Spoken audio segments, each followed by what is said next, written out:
আমাদের আইন কানুন তো সব আপনার জানা নাকি? জি স্যার, আপনার প্রশ্ন ধরতে পারেন স্যার। তাহলে প্রথম প্রশ্নে আসছি। আচ্ছা বলুন তো, এমন কোনো জীবন কি আছে শত শত ঘর এক ভিটায় আছে? বলুন তো এটা কি হবে? অপশান এ মৌচাক, অপশান বি কারাগার, option C hotel, option D মাছের আঁশ। বলুন কোন অপশানটা সঠিক হবে?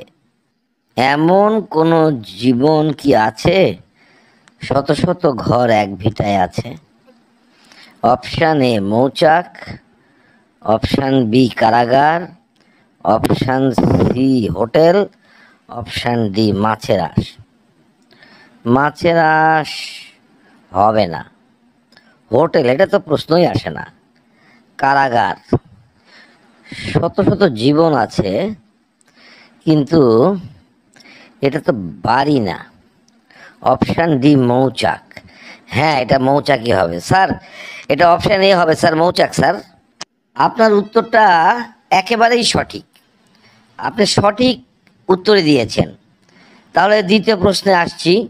এই প্রশ্নটার কোনো অপশান থাকবে না, আপনাকে সরাসরি উত্তর দিতে হবে।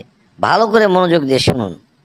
প্রশ্নটা হচ্ছে, কি গাছ সাজে, কি গাছ বাজে, কি মাছের মাথা নেই, কি গাছের পাতা নেই? বলুন। চারটা প্রশ্ন ধরেছি একসাথে, চারটার উত্তর সেপারেট সেপারেট দিন। প্রশ্নটা হচ্ছে, কি গাছ সাজে, কি গাছ বাজে, কি মাছের মাথা নেই, কি গাছের পাতা নেই? এত জটিল প্রশ্নের উত্তর পারা যায়? না স্যার, সময় নেব না স্যার, এর উত্তর আমার পক্ষে দেওয়া সম্ভব নয় স্যার। একটা প্রশ্নের মধ্যে চারটা জিনিস আছে, চারটার কোনোটাই কি আপনি পারবেন না?